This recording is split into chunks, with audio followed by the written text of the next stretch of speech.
Hey guys, I welcome you all to my channel. My name is Ratika Gupta and guys, topic for today is rights of a pledgee.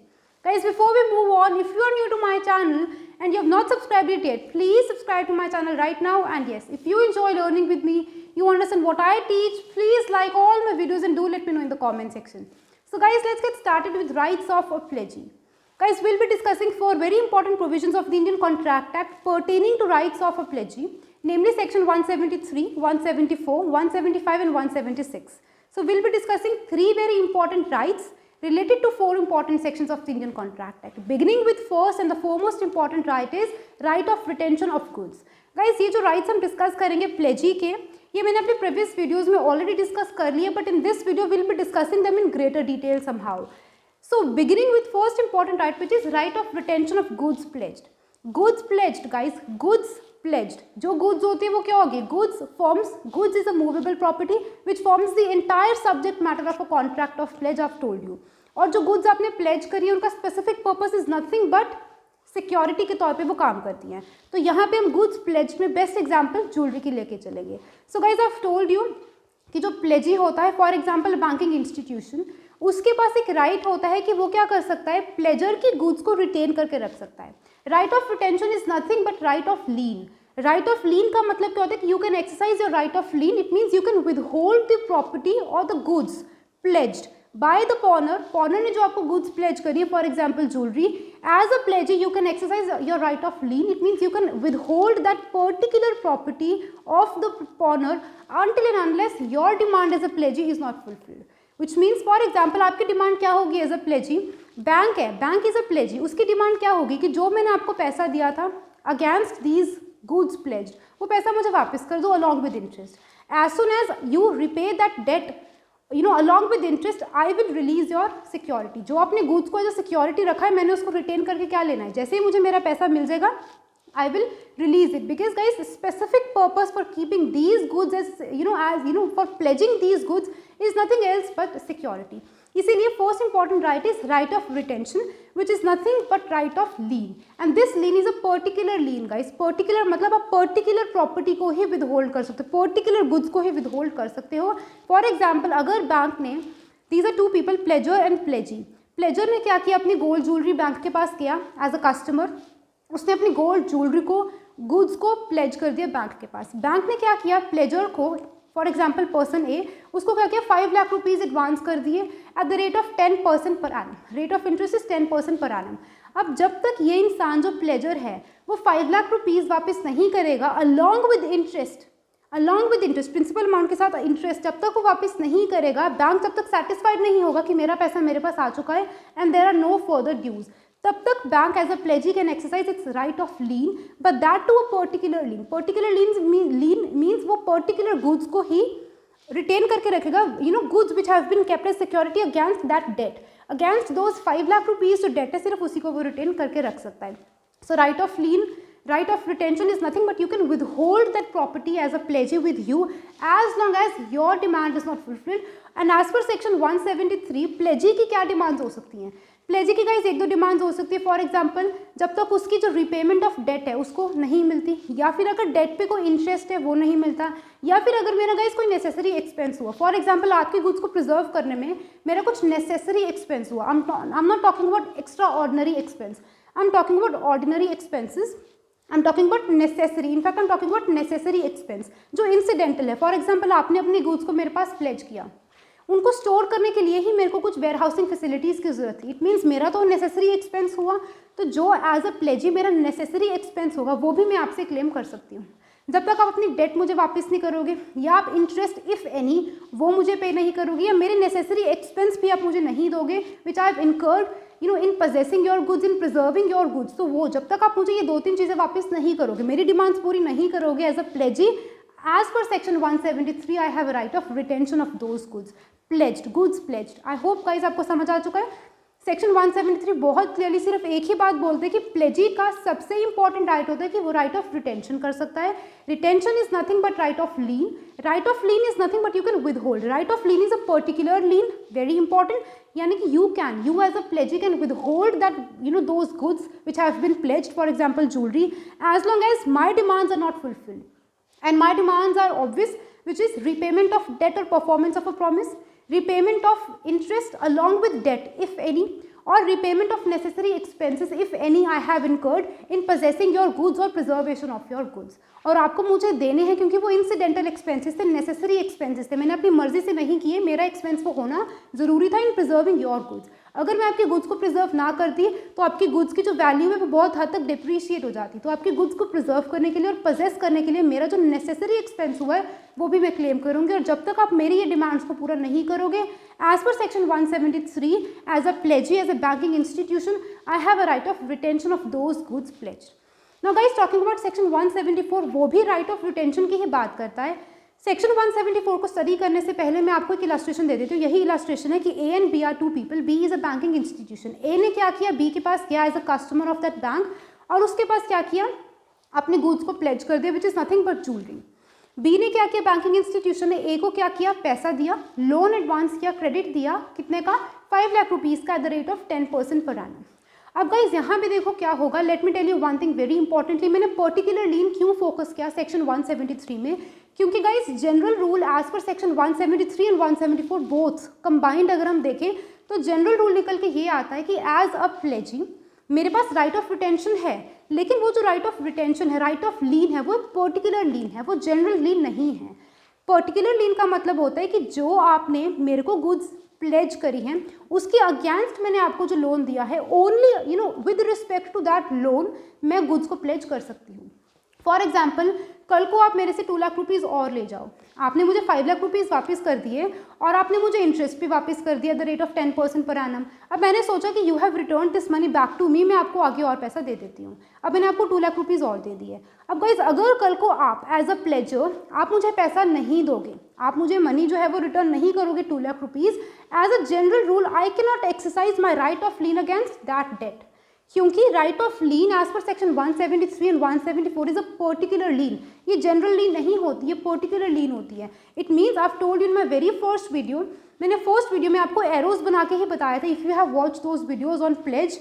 मैंने आपको introductory class में बताया था कि as soon as repayment of debt हो चुकी है, as soon as performance of promise हो चुका है प्लेजर की साइड से, प्लेजी के पास राइट ऑफ रिटेंशन नहीं रहता। जैसे ही मुझे मेरा पैसा वापस मिल गया, जितने भी ड्यूज थे क्लियर हो चुके हैं, उसके बाद मैं आपके गुड्स को रिटेन नहीं कर सकती, क्योंकि जो मेरा स्पेसिफिक पर्पस है वो सिक्योरिटी के तौर पे रखता है। अब जब मुझे मेरी गुड्स मिल चुकी हैं तो मुझे I have got to return those goods pledged back to you, मैं उसको अपने पास रिटेन करके नहीं रख सकती। जैसे ही मुझे मेरा पैसा वापस मिल गया, as a pledgee I have got to return those goods pledged back to the pledger, उसको ओरिजिनल ऑनर को मुझे वापस करनी होगी। I hope guys you are getting it. और मैंने आपको ये भी फर्स्ट वीडियो में बताया था कि राइट ऑफ रिटेंशन अराइज कब होगा, when you as a pledger have defaulted, pledger has defaulted on his part in repayment of debt और परफॉर्मेंस ऑफ अ प्रॉमिस। इसीलिए मेरे पास क्या आया, मेरे राइट्स अवेलेबल हुए कि आप अपना पार्ट ऑफ परफॉर्मेंस पूरा नहीं कर रहे, इसीलिए मैं रिटेन करके रखूंगी आपकी गुड्स को। लेकिन अगर आपने एज अ प्लेजर अपने पार्ट ऑफ परफॉर्मेंस को पूरा कर ही दिया, आपने मुझे पैसा वापस कर दिया along with interest if any, जितने ड्यूज थे क्लियर हो गए, अभी मेरे पास कोई राइट ऑफ रिटेंशन नहीं रहता, क्योंकि मैंने सिर्फ और सिर्फ गुड्स को अपने पर्सनल यूज़ के लिए तो वैसे भी नहीं रखा था, मैंने सिर्फ और सिर्फ ऐसे सिक्योरिटी रखा था। तो जब मुझे मेरा पैसा वापस मिल गया, I have got to return back your goods pledged back to you, मुझे आपको वापस करना होगा।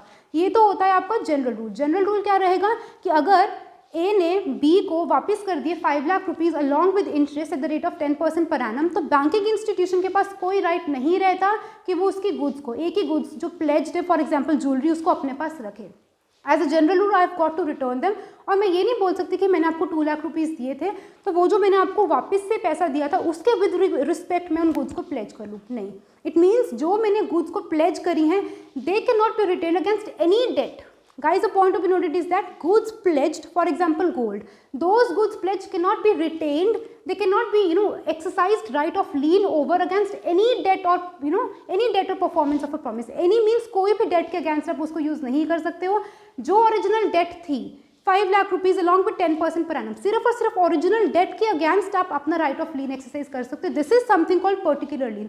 यही तो पर्टिकुलर लीन होता है कि as per section 173 and 174 of the Indian Contract Act, pledgee के पास राइट ऑफ लीन डेफिनेटली है, बट वो राइट ऑफ लीन एक पर्टिकुलर लीन है और उस चीज़ को एक्सप्लेन किया है सेक्शन 174 ने, बहुत क्लियरली कहा है कि जनरल रूल क्या रहेगा कि pledgee right of right of retention, ये राइट ऑफ लीन को एक्सरसाइज कर सकता है, but it is only a particular right of lien. It means I as a banking institution can retain those jewelry, those goods which have been kept as security only against 5 lakh rupees. यानी कि I cannot retain this gold jewelry against any debt or performance of a promise which is 2 lakh rupees. any debt हो गया ना, वो original date नहीं है, तो ये होती है right of retention which is particularly. मैं अगर आपने मेरा पैसा वापस किया, मैं आपको आपकी गुड्स वापस कर दूंगी. मैं ये नहीं बोल सकती कि आपने मेरे से 2 लाख रुपीज़ लिया था, अब आप वापस नहीं कर रहे हो तो मैं आपका गोल्ड वापस नहीं करूँगी. This is a general rule. But guys if there is a contract to the contrary, contract to the contrary, अब आप समझते हो ना कि कॉन्ट्रैक्ट टू द कॉन्ट्री का मतलब क्या है कि अगर मैंने स्टिपुलेशन हमारे कॉन्ट्रैक्ट में, while A and B were entering into a contract with each other, अगर उन्होंने कॉन्ट्रैक्ट में वहीं पे एक स्टिपुलेशन लिख दी कि जनरल रूल जो मर्जी है, हम यहाँ पे क्या करेंगे, अपना एक अलग से रूल बनाते हैं और वो रूल ये होगा, we will be forming a contract to the contrary. Contrary to what? Contrary to general rule. General rule के कॉन्ट्री हम ये कॉन्ट्रैक्ट करते हैं कि अगर कल को मैं आपसे लोन वापस से लेती हूँ तो आप उन गुड्स के विद रिस्पेक्ट अपना राइट ऑफ लीन एक्सरसाइज कर सकते हो. इट मीन्स ऑब्वियसली बैंक को पता है कि इस इंसान ने मुझसे 5 लाख रुपीज़ लिए थे, उसने मुझे इंटरेस्ट भी वापस कर दिया. वैसे तो एज अ जनरल रूल मैं क्या करूँगी, एज अ बैंकिंग इंस्टीट्यूशन उसके गुड्स को, गोल्ड ज्वेलरी को वापस करूँगी. पर अगर मुझे पता है कि मेरे में और ए में पॉनर और पॉनी में अगर कोई ऐसा कॉन्ट्रैक्ट टू द कॉन्ट्री है, तो वो क्या करेगा, उन गुड्स को अपने पास ही रखेगा. अब ए ने बी को कहा कि मुझे 2 लाख रुपीज़ और दे दो. बी कहते ठीक है, we have no problem since we have a contract to the contrary, हमारी अलग से एक स्टिपुलेशन है कॉन्ट्रैक्ट में, तो जनरल रूल फॉलो नहीं होगा. कल को अगर ये 2 लाख रुपीज़ मुझे वापस नहीं करेगा along with interest, I can easily exercise that right of lien over those goods pledged over that jewelry against any debt or performance of a promise. Against any debt क्यों? क्योंकि there was a contract to the contrary. General rule में तो ऐसा नहीं होता. General rule में तो आपको जैसे ही आपका repayment of debt हुआ, you have got to return those goods back to the owner, back to the pledger.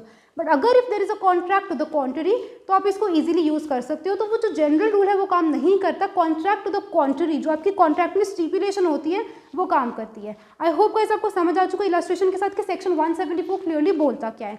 But guys section 174 में बहुत ही माइन्यूट चीज़ समझने वाली वो ये है कि कंफ्यूज नहीं होना. Section 173 is very simple which I already explain you. 174 में एक जनरल रूल है. जनरल रूल क्या है वो भी आपको समझ आ चुका है. Particular lien is the general rule. और उसका एक एक्सेप्शन भी है which is nothing but contract to the contrary. बहुत बार कॉन्ट्रैक्ट एक्ट में हमने देखा है कि there are contract to the contrary, और जहाँ पे कॉन्ट्रैक्ट टू द कॉन्ट्री होते हैं वो इजीली अडॉप्ट किए जाते हैं और वो प्रैक्टिस किए जाते हैं. अब यहाँ पे सेक्शन 174 में एक माइन्यूट सी चीज़ समझने वाली वो ये है कि as far as subsequent advances are concerned, as far as subsequent means बाद के, एडवांसेज मतलब अगर मैं आपको पैसा देती हूँ, इलस्ट्रेशन वही सेम है. As far as subsequent advances are concern, वहाँ पे क्या होगा, कोर्ट ये प्रिज्यूम करके चलता है, लॉ गाइज ये प्रिज्यूम करके चलता है कि वहाँ पे क्या होगा, जनरल लीन है. यानी कि अगर बैंक ने ए इंसान को, A and B are 2 people, अगर बैंक ने ए को, अब आप उस बात को भूल जाओ जो हमने जनरल रूल स्टडी किया था या फिर हमने जो उसकी एक्सेप्शन स्टडी करी थी, वहाँ पे हमने सिर्फ ये किया था कि जनरल रूल पर्टिकुलर लीन का है और उसकी एक्सेप्शन क्या है कि if there is a contract to the contrary, contract to the contrary is nothing but general lien. Particular lien एक जनरल रूल है. अगर कॉन्ट्रैक्ट टू द कॉन्ट्री होगा तो वो क्या बन जाएगा, जनरल लीन बन जाएगा. जनरल लीन मतलब कि जो मर्जी, यानी जो मर्जी आप मुझे, आपके पास मेरी गुड्स पड़ी है सिक्योरिटी के तौर पे, जो मर्जी आप मेरे को लोन देते रहो, मैं आपको रिपे करता रहूँगा. जिस भी लोन पे, जिस भी दिन, फॉर एग्जांपल मुझे पता है कि एज अ बैंकिंग इंस्टीट्यूशन मुझे हर महीने इनको 10,000 रुपीज़ देने हैं. ये बोलते कि जिस महीने मैंने डिफ़ॉल्ट कर दिया, अभी तक मैं आपको पे कर रहा हूँ, जिस महीने मैंने डिफ़ॉल्ट किया आप क्या करना, मेरी गुड्स को रिटेन कर लेना, पकड़ के रख लेना, और अगले महीने से आप मुझे लोन मत देना. तो that is something general lien, particular lien and general lien. अब सेक्शन 174 एक और चीज़ बोलता है कि as far as subsequent advances are concerned. Subsequent advances मतलब वही है कि मैंने आपको एडवांस दे दिया, सब्सिक्वेंट मतलब बाद में, मैंने एक पहले आपको एडवांस दे दिया, उसके बाद मैंने फिर आपको मनी जो है वो दे दिया as a banking institution. So as far as this subsequent बाद वाले एडवांसेज आर कंसर्न, लॉ जो है ये प्रिज्यूम करके चलता है कि there is a general lien. General lien का मतलब वही है कि सपोज फॉर एग्जाम्पल हर महीने मैंने आपको 10,000 रुपीज़ देने हैं. मैंने आपको 10,000 रुपीज़ दिए, आपने मुझे वापस कर दिया. अगेन मैंने आपको 10,000 रुपीज़ दिए, आपने वापस कर दिए. और आपकी एक जो गुड्स हैं they have been kept as security with me. एक ज्वेलरी है, ज्वेलरी का एक पीस है, वो मेरे पास पड़ा है, worthy of that amount itself, वो मेरे पास पड़ा है. जिस महीने आपने क्या किया, अपना पैसा वापस नहीं किया, you failed to perform your part of obligation as a pledger which is nothing but failure of repayment of debt, उस महीने में क्या करूँगी, उन गुड्स को रिटेन करके रख लूँगी और उसके बाद मैं आपको पैसा नहीं दूंगी. So guys as far as subsequent advances are concern, law जो है वो ये प्रिज्यूम करके चलता है कि we have this person pledgee has a right of general lien. As far as subsequent advances are concern, बाद वाले एडवांसेज जो फॉर एग्जाम्पल हर महीने आप दे रहे हो, तो as far as subsequent advances are concern, law ये प्रिज्यूम करके चलता है कि वहाँ पे जनरल लीन होगा. लेकिन अगर if there is a contract to the contrary, यहाँ पे उल्टा हो जाएगा. If there is a contract to the contrary of particular lien, कि आप मुझे पैसा दो लेकिन आप सिर्फ और सिर्फ पर्टिकुलर लीन एक्सरसाइज कर सकते हो, उन्हीं गुड्स को रिटेन करोगे which are kept as security against the original debt, वहाँ पे क्या होगा, तो सिर्फ पर्टिकुलर लीन काम करेगा.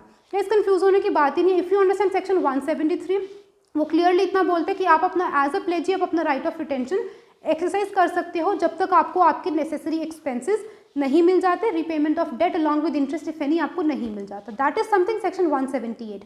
173, 174 talks about a general rule. General rule क्या है कि पर्टिकुलर लीन, सेक्शन 173 एंड 174 में पर्टिकुलर लीन होता है. इट मीन्स जो प्लेजी है वो उन्हीं गुड्स के against right of lean exercise करेगा अगर आपका उन गुड्स के अगेंस्ट जो आपने लोन दिया था वो भी बाकी है. मैंने आपसे गोल्ड ज्वेलरी ली थी और आपको मैंने 5 लाख रुपीज़ दिए, आप मुझे 5 लाख रुपीज़ वापस कर दो, मैं आपकी गोल्ड ज्वेलरी वापस कर दूंगी.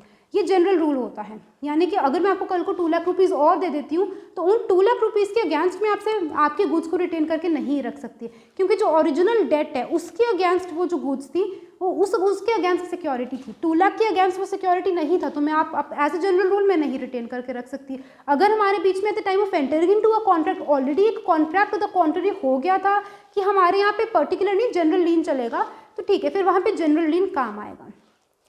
यहाँ तक क्लियर हो गया. उसके बाद सेक्शन 174 एक और बात करते हैं कि as far as subsequent advances are concern, एक के बाद दूसरा as far as subsequent advances are concern, वहाँ पे लॉ उल्टा प्रिज्यूम करता है. वहाँ पे हम प्रिज्यूम करते हैं कि we have a general lien, लेकिन if there is a contract to the contrary तो फिर वहाँ पे पर्टिकुलर लीन काम करेगा. I hope guys I have made myself clear कि 173 and 174 talks about rights of a pledgee which is nothing but right to retain goods pledge. जो goods को pledge किया है हम उसको retain कर सकते हैं. रिटेन क्यों करेंगे, क्योंकि हमारा पैसा हमें नहीं मिला, जितनी अमाउंट ड्यू और रीजनेबल अमाउंट जेन्युइन अमाउंट बनती थी वो प्लेजी को नहीं मिली, तो प्लेजी उसको रिटेन कर सकता है सेक्शन 173 एंड 174 में, और वो रिटेंशन पर्टिकुलर लीन होगा. अगर कॉन्ट्रैक्ट टू द कॉन्ट्ररी है तो जनरल लीन होगा. सेक्शन 174 का अगर आप सेकंड पैराग्राफ रीड करो तो वो बोलता है कि अगर सब्सीक्वेंट एडवांसेस कंसर्न्ड है वहाँ पे जनरल लीन होगा, अगर कॉन्ट्रैक्ट टू द कॉन्ट्ररी होगा तो पर्टिकुलर लीन एक्सरसाइज होगा. Very simple guys, there is nothing to be confused. Since yet if you have any doubts अभी भी रहते हैं, please feel free to comment in the comment box. I will be replying to all your doubts. Talking about second important right, which is right to recover extraordinary expenses. Right to recover extraordinary expenses incurred by the pledgee.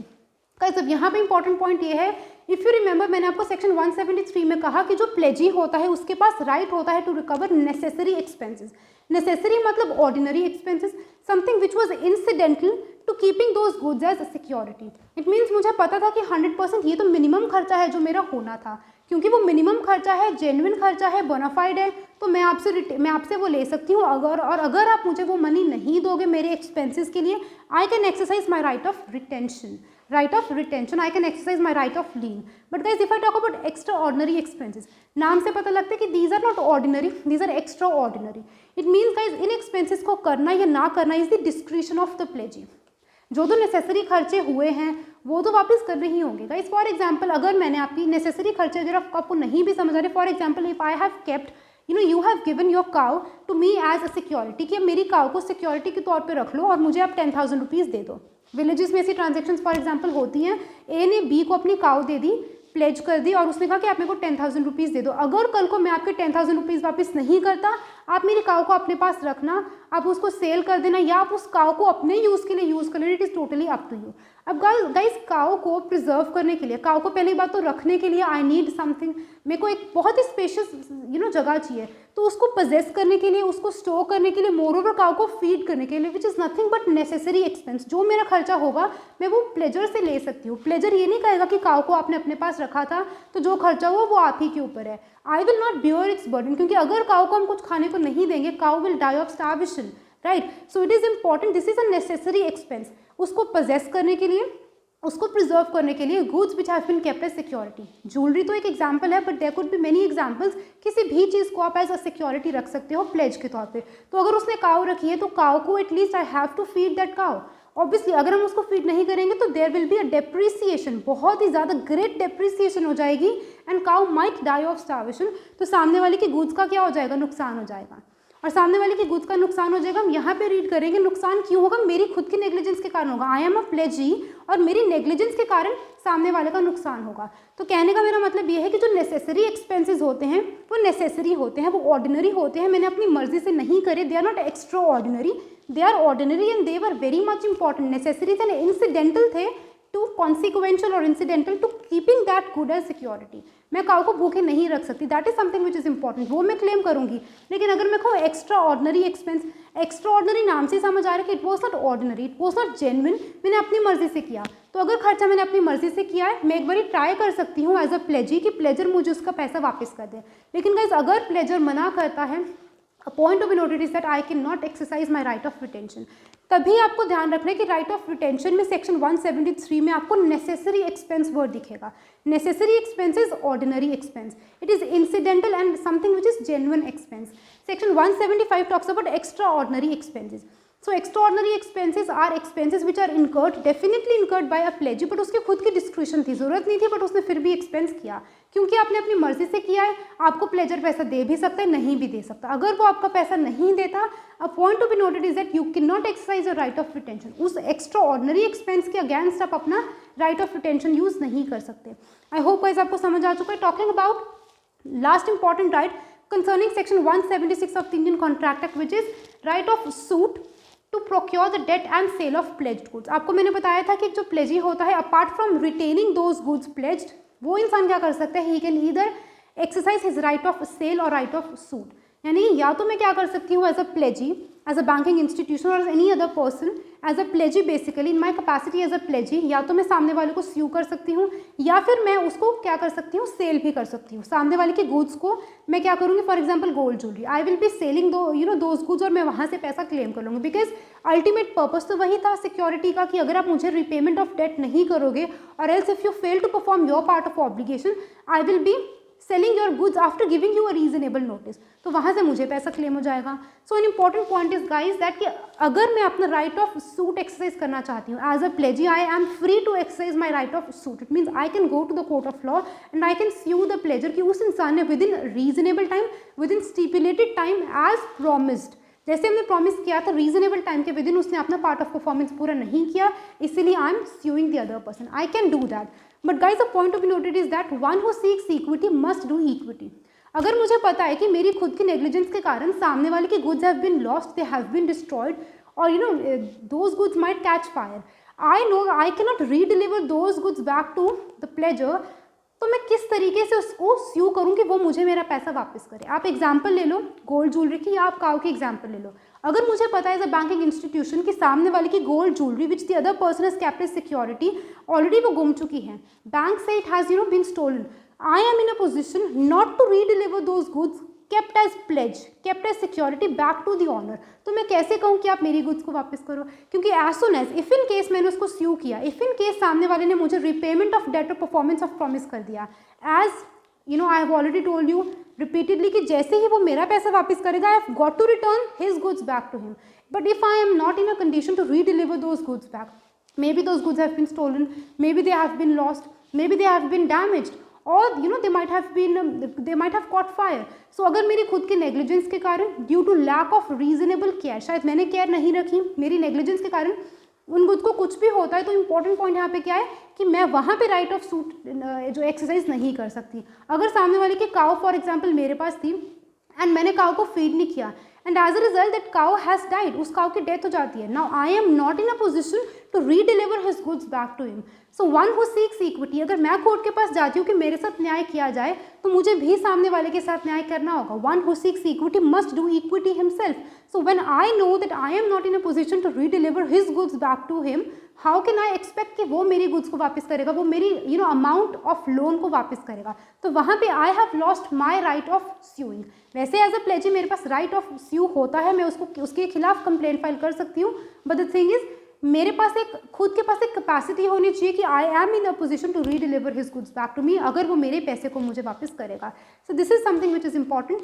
Talking about right of sale. Right of sale is nothing, it is very easy. Right of sale का मतलब होता है कि I can sell his goods. Obviously purpose ये होता है security का कि आप मेरे गुड्स मुझे वापस करो, नहीं करोगे तो I will sell it. But guys 2 to 3 important points ये होते हैं कि सबसे पहले अगर मैंने ये सोच लिया है एज अ प्लेजी कि I have to sell his goods, मैंने सोच लिया कि मैं आपके गुड्स को सेल करूंगी, within a reasonable time मुझे उसको सेल करना है.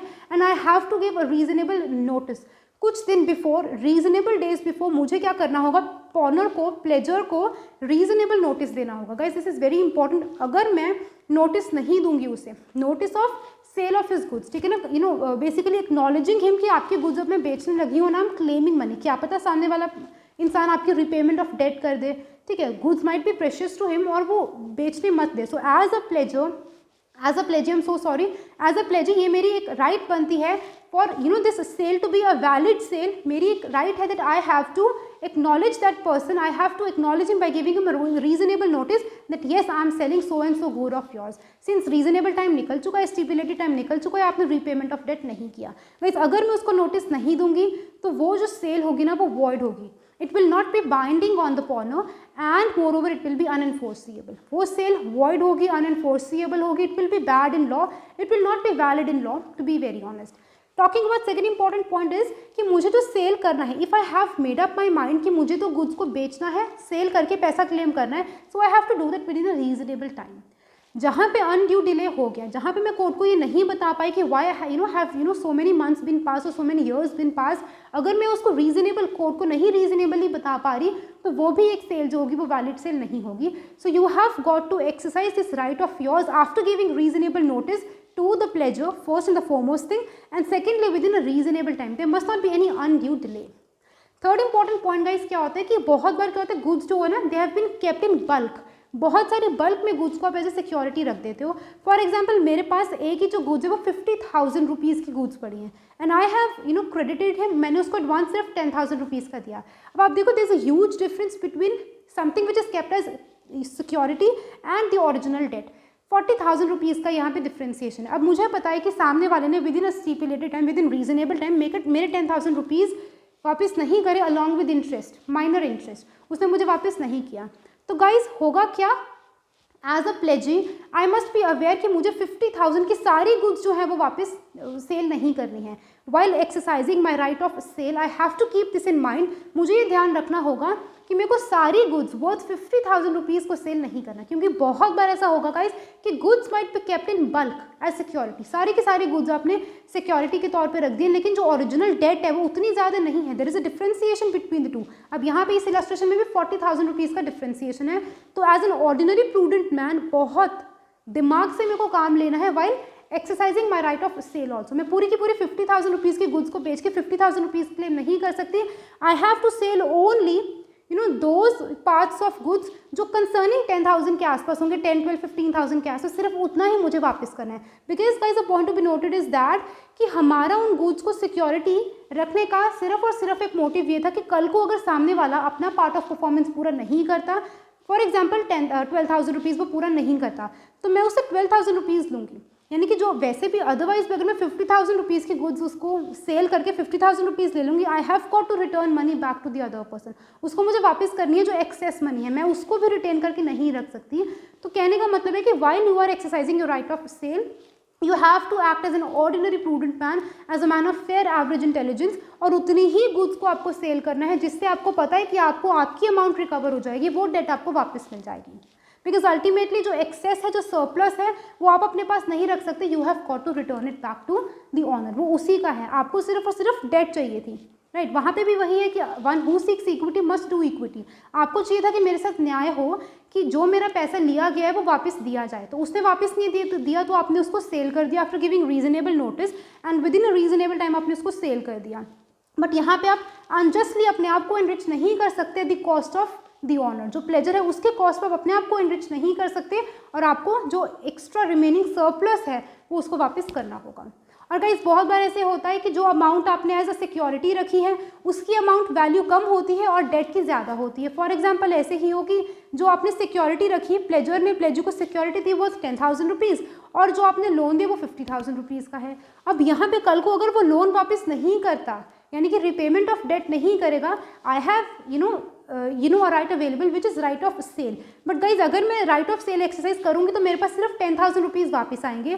So point to be noted is that, तो यहाँ पे जो 40,000 रुपीज़ है अभी भी वो ड्यू हैं टुवर्ड्स द अदर पर्सन। अगर आप अपना राइट ऑफ सेल एक्सरसाइज करते हो इसका मतलब ये नहीं है कि it is once and for all, बेच दिया, पैसा आ गया, खत्म हो गया। अगर amount of goods which have been kept as security, the goods which have been kept as security, अगर उनकी अमाउंट ज़्यादा है दैन द ओरिजिनल डेट, तो जो सरप्लस है मुझे वापस करना होगा। लेकिन अगर goods which have been kept as security उनकी अमाउंट कम है than the debt, original debt जो मैंने लोन के तौर पे दी, तो सामने वाले को मुझे पैसा देना। तो अभी भी हम ये मान के चलेंगे कि अभी भी उसकी डेट जो है वो 40,000 रुपीज़ की बाकी बची हुई है। So guys I think I have made my self very clear with rights of pledgee which are very easy, section 173 and 174, section 175 and 176. बहुत easy है guys. Still if you have any doubts remaining, please feel free to comment in the comment box. Till then guys, keep learning, keep shining, stay safe and bye bye.